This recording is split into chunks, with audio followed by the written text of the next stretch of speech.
About to resume our work and coming together for our final session of today's conference.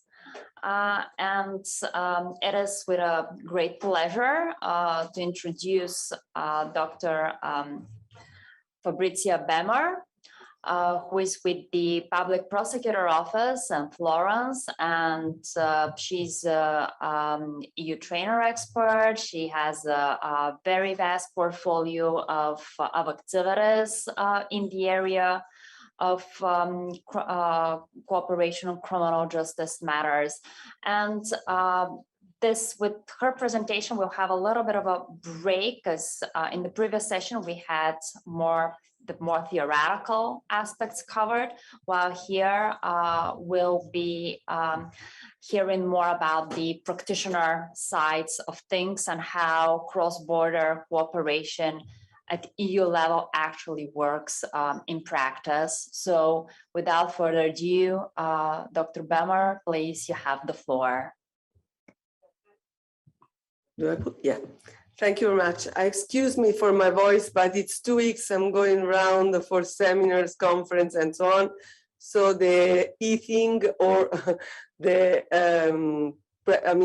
differences in the in the rooms. So this is the result. I'm sorry for that. And then I want to thank, as being member of the scientific committee, of being invited. Actually, this is the Pre-Rights project. It's a very interesting project. It has brought good results. Good results because, as the previous speaker has said, we have to adjust, I would say, the levels among member states, because not in all member states we have the same legal system, I know, but beginning with these projects, this is why we have the co-funded projects. We have projects funded by the Commission, because these projects, they bring along people, they bring along ideas and make people nearer. And this is important, because then we make the legal systems more, if I can say so, easy, because it is not so easy to work with different legal systems, for instance, in European arrest warrants, as it has been said, on in European arrest warrants.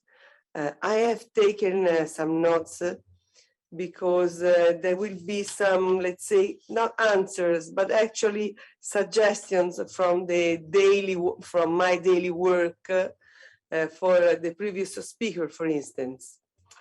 How do I move this? Like this. Yes, it is the, let me see if it is, yeah, it is the first. So we have already said that I will speak first about the European Investigation Order. European Investigation Order is the directive 2014, number 41. This is an important and really very important directive, because it is the first directive which is about obtaining evidence, and it is in a field which is a very sensitive field, because what do you have before that date? Before that date, you have letters of rogatory, which have a complete different system, because this directive is a directive which is from judge to judge. For the first time, no one can interfere. But this is very important. Why? Because the judge from one country, the issuing country, can speak with the other judge of the other country. And having said what it has been said before during the whole day, that it is mutual trust and all the directive, all the laws and so on, the judge can make the investigations, and the investigations can be sent back to the other judge. And what it has been acquired in one state, the executing state, is valuable in the issuing state, in the issuing country. It is very, very important. But it seems easy. It is not. Why? Because sometimes, and this is one of the first answer, when I wrote the directive, I saw that it was written the person. The person, what does it mean, the person? The person to be heard, for instance. Yes, but what does it mean, the person? Is the person accused or not? In the order, it is not mentioned if the person is accused or not. Why? It is not mentioned because we have different systems. So, for instance, in Italy, sometimes the police says, what does it mean? What do I have to do? Well, for our law, according to our penal law, if you think that this person is investigated, you have to nominate, of course, a lawyer. That is, if it is a plus, let's say, for the other country, I mean, it's a plus. It doesn't have to be, because you must give an evidence to the other judge which can be used. So we have given the defendant a lawyer so that his rights are complete and have been respected. Otherwise, you submit an evidence which is not, because you cannot interrogate a person without the assistance of a lawyer. It's very easy to understand this. Even if in some other states they do, for instance, for special cases, they do it in the Netherlands. Yes, no, mainly in the Netherlands. I have problem with the Netherlands. And for instance, with the Netherlands, when we are the issuing country, we must, let's say, ask them to do it with the presence of a lawyer. It's not written in the European Investigation Order, but you can ask. And you're right, because in the European Investigation Order, it's a form of 17, 18 pages. It depends on the translation, or even longer. At the end, it's written, which is the issuing country, which is the authority, the address of the authority, the email address, everything, so that the other authority can come in contact. And you're right, you simply write. And we will see later on what we can do, because there is another system.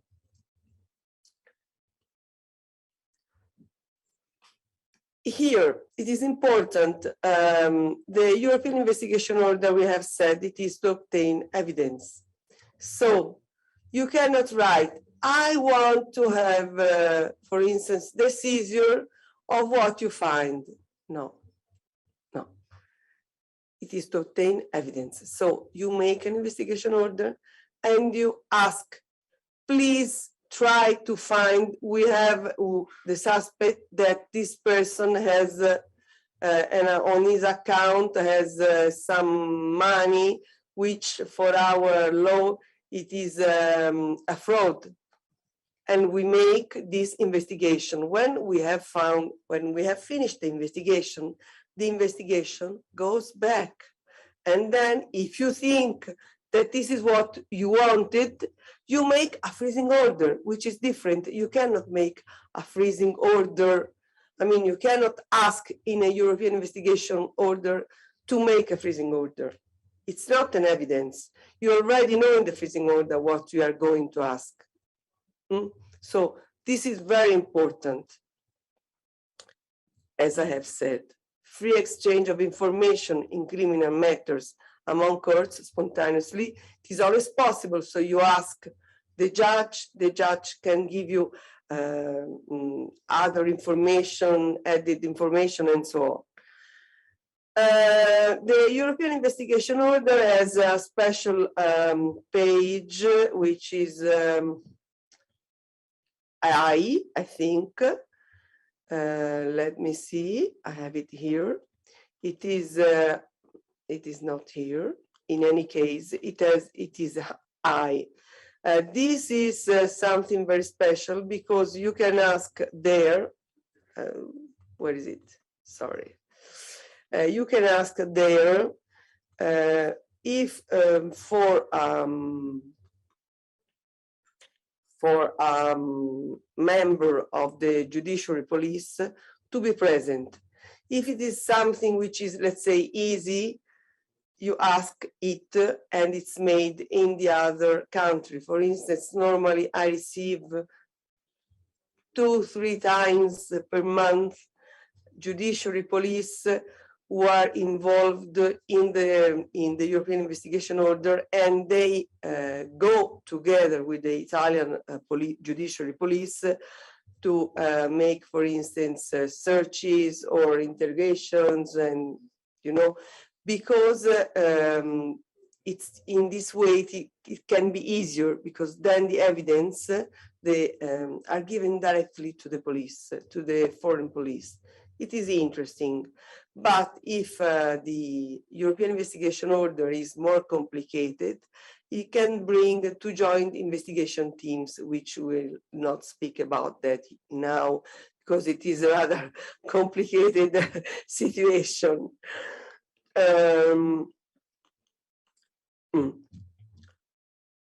Important, we have 3 models in the European investigation order. The Annex A, which is the one that you send, you are the country which sends the Annex A, which is the form. You must respect, as usual, as it has been said before, the proportionality and the necessity, which is the point 11 of the directive. Important here is the receiving country, the member state which receives, fills an Annex B, where it is written that you are receiving it, that you are dealing with it, that you will make it, and you have given in your state a certain number, which is different from the number, so that you can exchange information of that. It is always important to respect the principle of ne bis in idem, because this is a constitutional principle which is in all member states. So this is also important. There is an Annex C, which is important because you see I have put some stars near Annex C. Annex C, it is used to notify interception of telecommunication without technical assistance. What does it mean? This means, and in fact you says underneath what Sergio was saying before, what does it mean? It means, for instance, in Italy, we can use the Trojan, it's okay. We have a person in Italy and it has this Trojan horse, and it goes in France, in Germany, and then it comes back to Italy, for instance. We say that it has this. Normally, since we do not want any assistance from the other country doesn't reply. They have 48 hours to reply. No, we do not want that you make this interception in our country. If they do not reply, it is accepted that it is okay. But if sometimes they notice that we say, we write that it is a Trojan horse, then the Germans, for instance, they stop, they say, no, in our country, you cannot do that. And it is not even accepted as a mean of proof. So this is another important thing. It is let's say, the adjustment. There should be a better qualification of interceptors. The European Investigation Order has to deal with so many things, actually. Sometimes the European Investigation Order doesn't affect, European Investigation Order and European Arrest Warrant, they are not very, I could say, they do not affect each other unless, for instance, as we have heard before, we have a person who is, I have two examples, one in Germany and one in Austria. It was about a Turkish man two Turkish men actually, in one case and in the other case. And these people, there was a European arrest warrant. It was not a European arrest warrant, sorry. It was an arrest warrant without European. It was an arrest warrant because it was from Turkey. These two people were arrested, one in Germany and one in Austria. And they said that they had requested asylum in Italy. So they made an European investigation order to acquire information about the reality, the existence of these documents. It was so, and they formally asked it about, through the European investigation order. But what it was interesting here, it was that the judge wrote, the German judge wrote, not the Austrian, but the German, saying that this person was not put in pretrial detention because there was no fear of escaping, but they wanted an immediate response, of course, and we did it in 2 days. This is an important mean, for instance, to solve some cases about the arrest warrants. In this case, it was not a European, it was arrest because it was Turkey. And at the end, this person was not sent back to Turkey because this person was a journalist, and they wanted him in one case. The other case was different, but in one case they wanted him for political reasons. So it was refused, of course.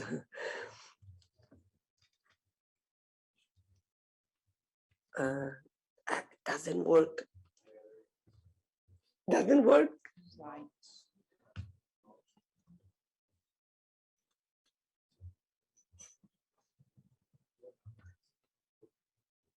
Yes, yes. It's okay. Oh, try again. Technology has betrayed us again.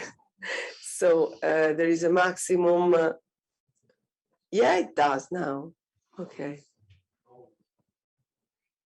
The European investigation order has a maximum length of 4 months, so 3 plus 1 added, which is 4 months.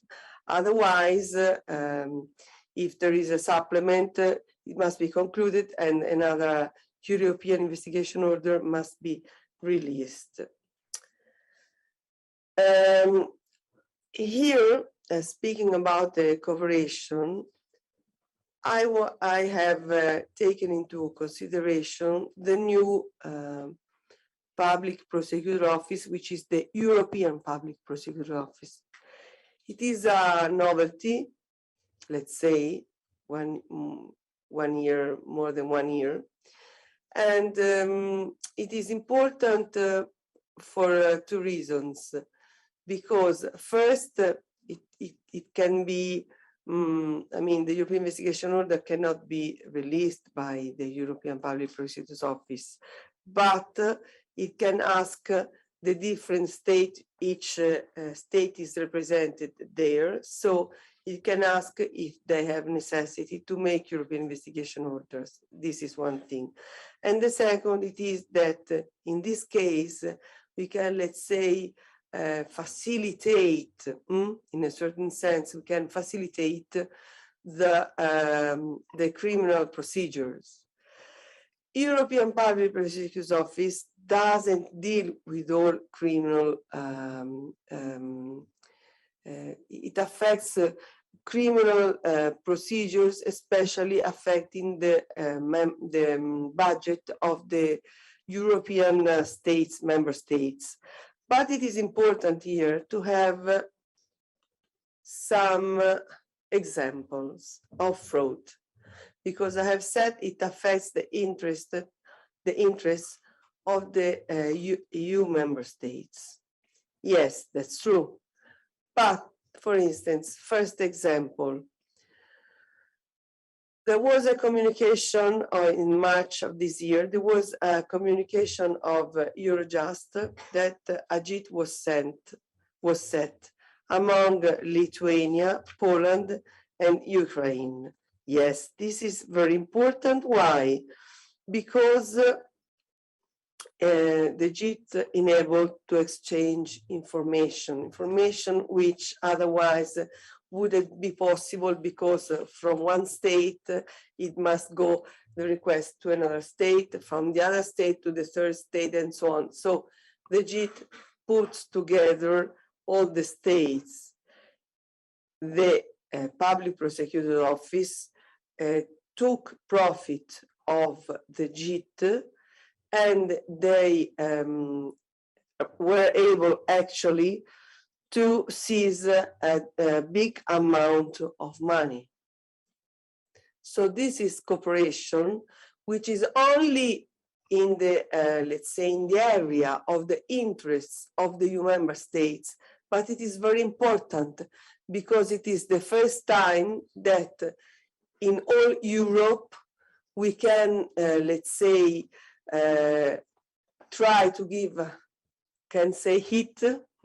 a hit to criminals, because also criminals, this is another important thing to notice, also criminals, they make, they have their own, let's say, cooperation, if you can say so. So the thing is, they make cooperation, we make cooperation. If we are good and we are the best, we are the winner. If they are the best, we are the loser. I would prefer to be the winner in this case. So cooperation, it's not always, let's say, positive. They make also cooperation. They have their channels. They know everything. They're good, especially in the dark web, especially in informatic frauds. So we must be very attentive in this sense. Ukraine war. Ukraine is not it's not a member state. So it doesn't affect the member state. It seems that speaking like this, it is not so, let's say, try to understand the word, it is not important from this part, in this sense, but it is important. Why? Because I want to give you an example, very interesting example. I read it in an article in the local newspaper about the smuggling of huge amounts of money, and how there was a woman. She was the wife of the former parliamentary of Ukraine, one of the richest actually. And she was caught at the Hungarian frontier with luggages, and the luggages were full of money. She had an amount between, it was written, she had 20 million divided in dollars and euros. So it's a lot of money. The justification was that she was going to give birth, she was pregnant, to give birth to her baby. She was going to Switzerland, to a private hospital, so she needed money. But I mean, with such an amount of money, you can buy the hospital or half of Switzerland, I don't know. It is left to your consideration. But what it is important here, it is that this money comes from Ukraine, it goes in Switzerland, and so Switzerland, it's not a member state, but from Switzerland, it can come to a member state, because you have many companies which are void companies, you know, because you have carousel frauds. So you must put attention on this. Or, for instance, another interesting thing was another land grabbing, because now the member states, I mean, the Commission has put a huge amount of money in sustaining, let's say, the green economy. Green economy, for instance, has to do with land grabbing because they exploit people in this sector, the exploitation of the white collars, and so they gather money, but this money is not, I mean, it is the money which is from the European budget. You must recover this, huh? You must pay attention to this. So another example, the last one, it is that people, this was carousel fraud from Poland. They went to many other countries, and in the end, they were caught in the Canary Islands. They were arrested, and the money, the amount was 34 million. Well, this was tax evasion beginning in Poland, and this has nothing to do with the public prosecutor, the European Public Prosecutor's Office, because this is outside the competence. But in the other countries, it was not only through a system which is rather complicated. I studied on it many days, and I had to write it on papers. At the end, I had such paper, I had a scheme which I couldn't understand. It was so complicated. The carousel frauds are very complicated because they go around in many states. And this has to do with the competence of the European Public Prosecutor. So this is why cooperation, again, it is important. Otherwise, you are losing all these amounts of money.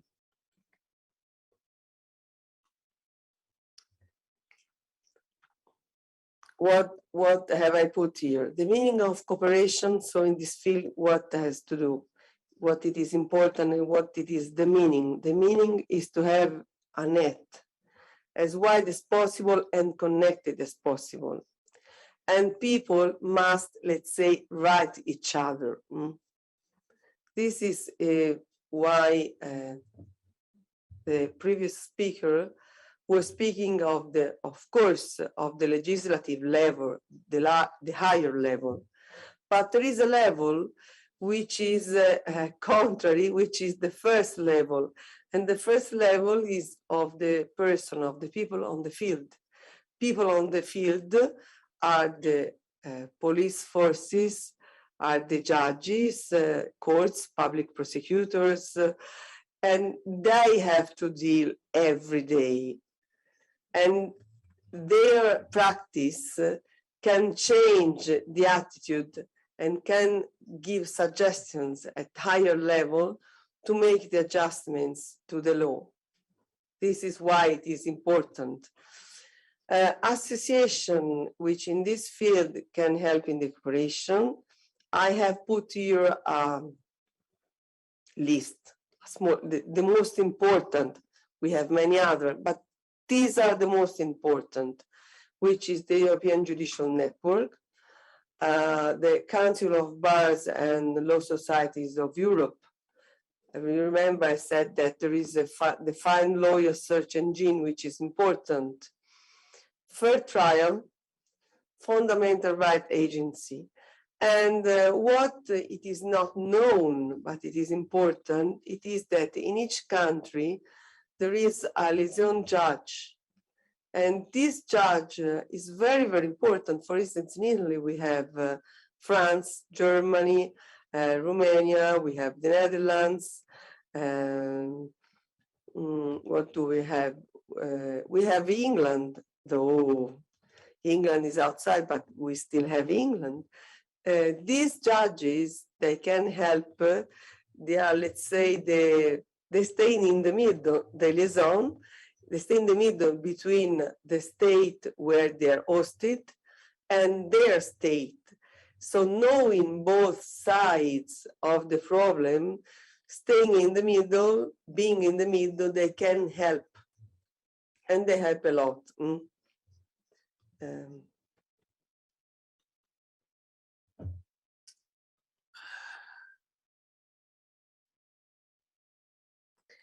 This is, I had prepared something. Let me see, where is it? No, it's not here. I wanted to speak about another important thing, that it is the Edis system. I don't know if you have heard about this system, but there has been many projects. The last one is this one here, the Evidence to E Codex. This is a project where the European Investigation Order, it's put, there will be a net which is held at the moment by the Commission, and the European Investigation Order goes from one judge to another through this net, which is a special one. There has been some proofs until now, and it has been Austria, which has sent a European Investigation Order to Portugal and to Spain, and it has worked actually. Here, there should be put also the European arrest warrant, and since it is a secure net, you can speak through it, which is different. It is a special channel, if you can say so, where the European Investigation Order can be sent from one member state to the other. It hasn't been yet, it is three quarters has been implemented. Why? Because some states are still halfway with their systems. It is a complex system, so it must be adjusted. And not all systems have been adjusted until yet. We have some problems with Italy, for instance. We have some problems with the Netherlands, Holland in particularly, and I think France and Hungary still waiting. They say yes, they say no, they say yes and no. So we will see, we will see. Here it is important because for instance, about the fundamental rights that have been put, which have arisen, there is the example of the chain of custody. In the European Investigation Order, the chain of custody should be kept as in the other, of course, but especially in the European Investigation Order. And do you know how it is sent? For instance, if I have a forensic, there is the seizure of the computer, then we make the extraction to the forensics, and we have at the end a marvelous CD. How is the CD then sent to the other country? The other country must have this forensic extraction. It is sent by post. Now it is sent by post. I mean, you cannot expect that the judiciary police of Rome or Florence, I don't know, can come to Bulgaria. Well, they can come, it's nice to see Bulgaria, but they cannot come every day to bring the forensic evidence. So how it is sent? Can you send it by mail? And if it is intercepted, I don't know. By post, we trust the post. Or it could have been opened by me, for instance, and I could have been worked on it. We don't know. Until yet, we must trust. So the chain of custody is not kept. If a lawyer asks, how have you received it? my post. It is strange because we are all connected. We are all we have all the safeguards, and this is a safeguard which hasn't been considered until today.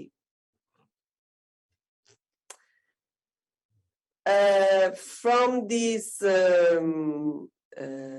project, we must take some considerations, and we should also give some suggestions.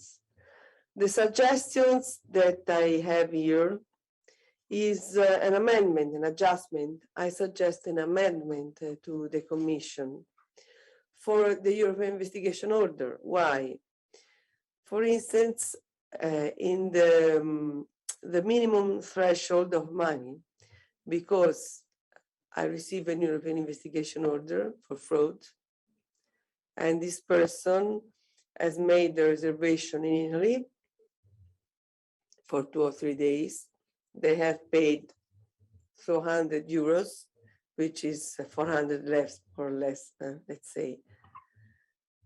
And they want to know, they want the judiciary police to make the investigations. Of course. But then you receive another European investigation order from another country, and there is a fraud of 200,000 euros. So it's completely different. But the European investigation order must be satisfied. The one which is of, let's say, nothing compared to the other. So you must satisfy this and you must satisfy the other one. But at the same time, the judicial police is one. and the hours in a day are 24. And they cannot work shift. I mean, so what do? There should be like for other considerations. I mean, there should be a threshold of money. So you cannot ask the European Investigation Order for a certain amount. I would suggest, like for instance, in the public prosecutor, the European public prosecutor, since there is a threshold, not so high, but I would suggest a higher threshold. I mean, or set the threshold, because there is no absolute threshold.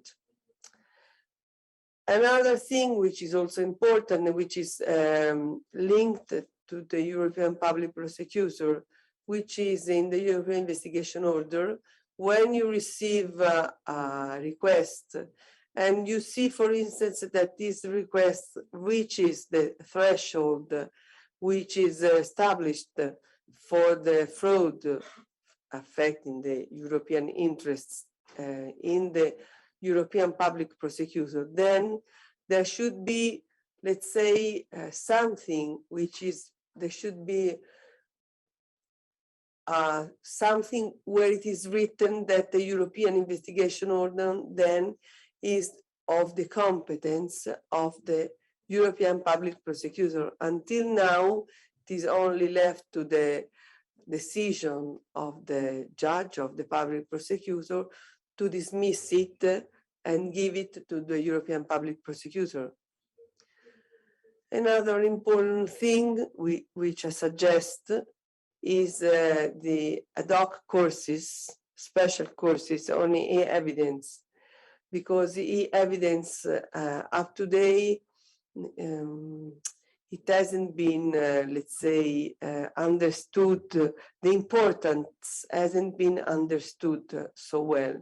And I suggest courses for judges or prosecutors, but also and particularly for police forces, because they are the first, they are on the field. So this is important for them, because then they can, if they understand, they report in the right way to the judge or to the public prosecutor. This project, as the other projects, doesn't consider much the administrative personnel in court. but it is fundamental. Because if they receive, for instance, I don't know, the secretary, let's say, of the judge or of the public prosecutor, they receive European investigation orders and they do not understand the importance of them. They do not know how they have to deal with them. They have never seen. I have made a personal, for another project which will start, I have made personal interviews in Italy or where I have had the possibility around Europe. And the administrative personnel, I mean, some of them, they have heard about the European investigation order, but they are the first to receive on their desks the European investigation orders to give to the public prosecutor, to give it to the judge. It's important. Training, as I have said, for judiciary police, because the judiciary police is the first which has to work with this. Then I have put here the address, I mean, some projects where I have worked or that I know that are very important for the judiciary questions, but not only, and which is the Subtle Law projects, the free rights, and of course, TREO, and fairness project of, you have the booklets here, you can take the booklets outside on the desk. These are very important.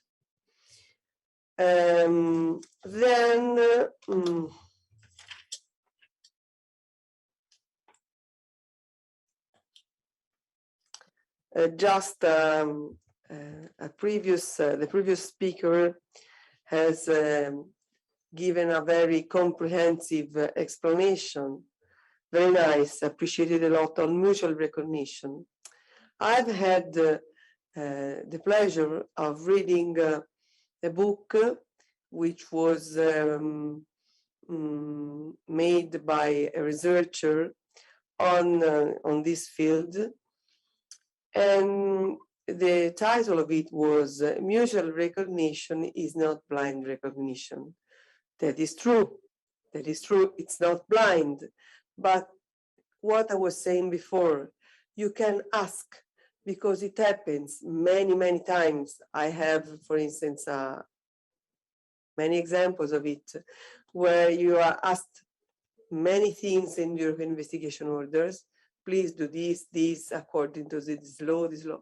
Sometimes you cannot do it according to your law, but it's not a problem. You can ask, you write to the other judge, or you speak with the other judge if the other judge can speak English or French or whatever it is, and you're able to, and you say, dear, I'm here to speak with you because this, according to our law, cannot be done, but we can help, or you can formulate it in another way.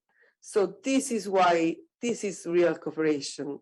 So the cooperation must have the law, the European law, the national laws, but it is also left to the, let's say, to the willing of the person of doing cooperation. Because if you have the law, you can have everything. But if the judge applies the law, this can be done, this cannot be done, that's it, finished. Well, you must think why you have been asked this. Perhaps they have problems, and this thing that you do not want to execute is just the right one, it is the important one for them. We are speaking of criminals. They're not asking for themselves. They are asking because they have criminals. They want to find, let's say, solutions, and they want to have criminals in jail, for instance. So you must think of it. And then I don't have anything to add because I don't want to exceed the time which have been gathered. The architecture of law, of European law, is a complex architecture. It is true. It has many problems, but since there are difficulties and problems, our willing to cooperate is not to say we have problems. Yes, we must look for the problem, but we must look for the solution. And it is the way in which we proceed. So if we build a house, we keep small things in the house, small bricks. We bring our bricks, and we hope to build a nice house in this way. I would stop here for the moment. If you have questions, I have also put my address, which is the address of the Ministry of Justice, with the extension of the Italian country. And so if you want to write or if you want to ask me something, you can. Thank you.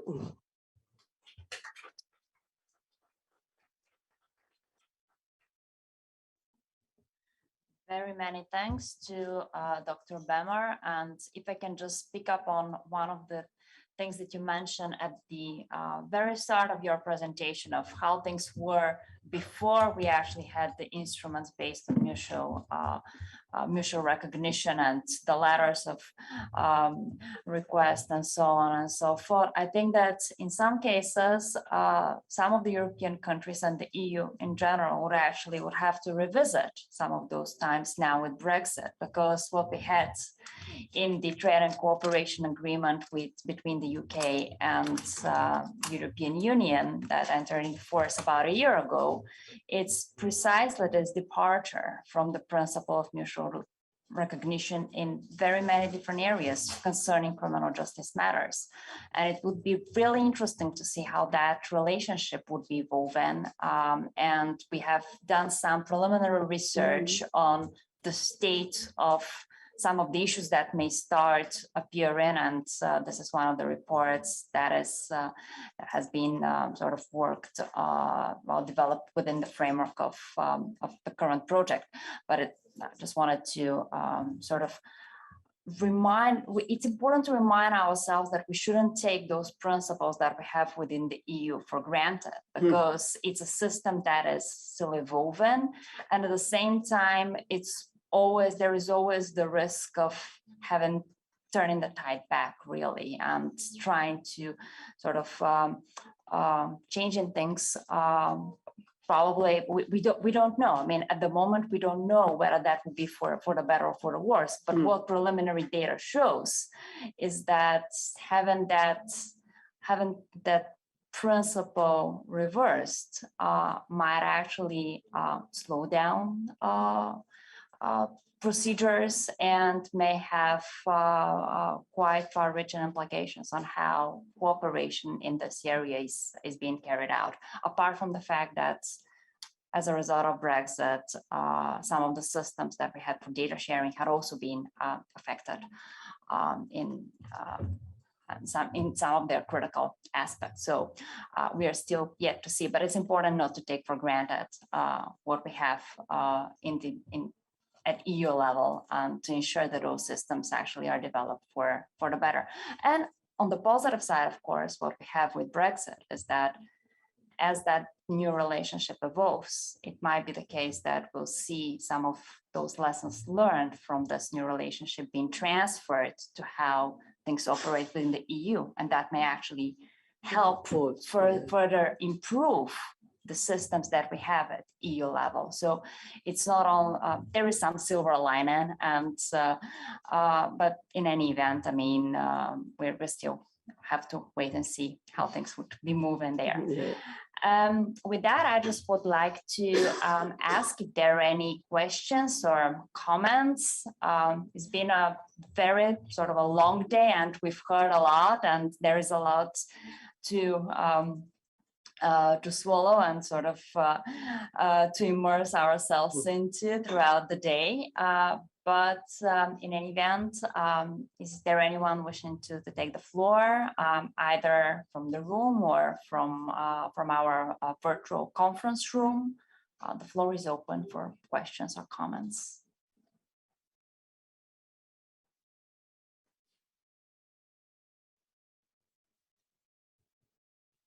Right. Well, silence usually is a good sign.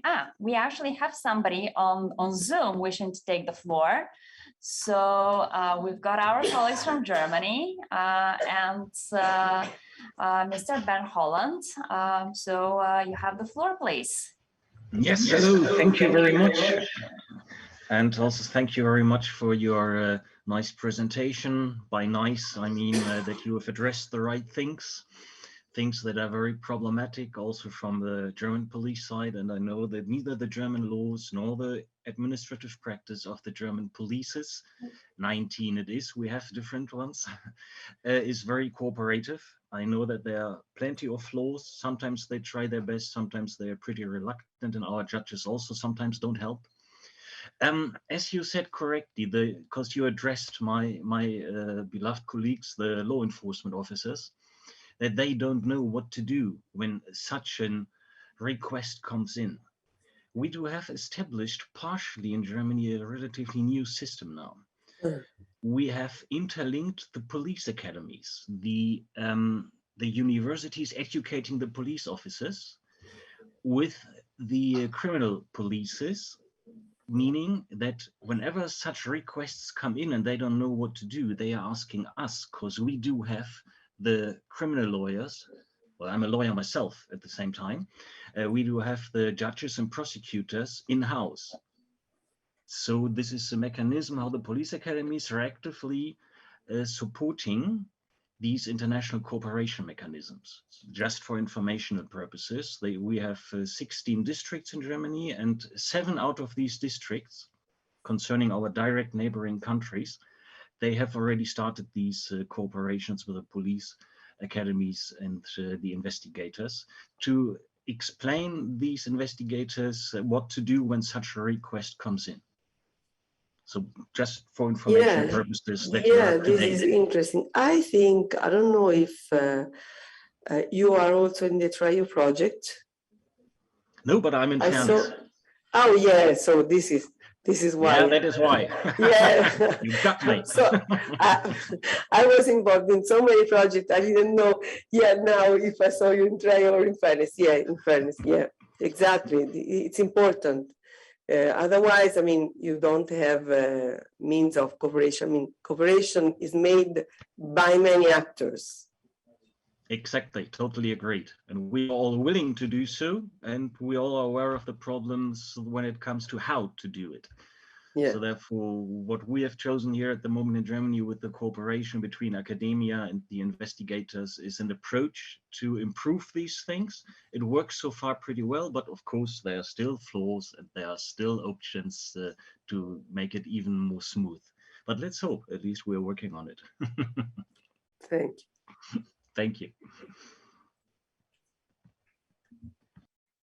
Thank you so much. Would you like to add anything? No, right. Any other burning questions or comments at this point in time? Right. I think that for the moment, right.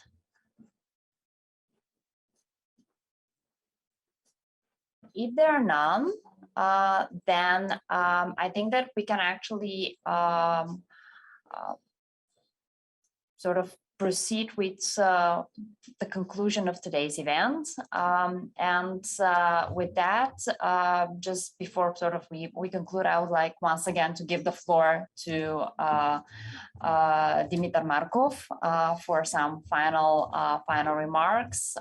And I would like to thank you all for joining us today for this event. Now I'll switch to Bulgaria now. Бихме желали да ви благодарим за участието в днешното събитие, за коментарите, за дискусията. Беше изключително полезно и за нашите участници, за нас самите. И мислим, че надяваме се, че и за вас съдържанието, което беше представено в рамките на днешния ден, е било полезно и интересно.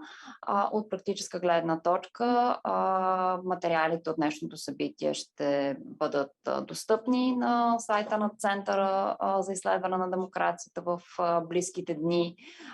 Така че ако имате желание да опресните вашата памет за някои от презентациите или въпросите, които бяха дискутирани, ще имате тази възможност. Също и запис от събитието ще бъде достъпен.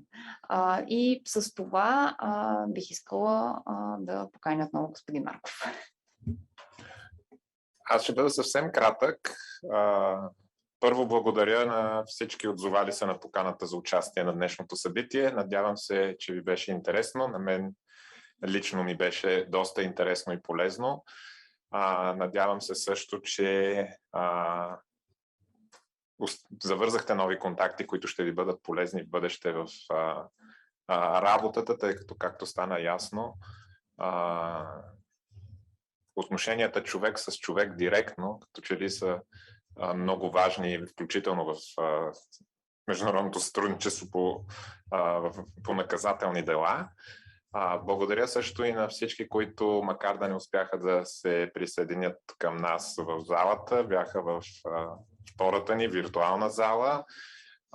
Надявам се, че на тях също им е било интересно. Специални благодарности на спикърите ни днес и също така на преводачите и на техническия екип, който направи възможно това събитие. За нас в правната програма на Центъра ни е първото такова хибридно. Имаше притеснения. Мисля, че всичко мина добре, така че благодаря на всички, които са зад вас, както преводачите, така и технически екип, за това, че мина всичко гладко и безоблачно. И с това така официално закривам тази конференция. Отново се повтарям това, което Таня каза на нашия сайт. Ние ще ви изпратим и по един имейл. Ще бъдат качени всички материали от днешната конференция, както и полезни връзки към другите проекти и публикации, за които днес стана въпрос. Приканвам също така всички, които още не са си взели, но проявяват интерес към книгите, ако са останали. Те са за вас. Стана въпрос какво има в тях. Мисля, че ще са ви полезни.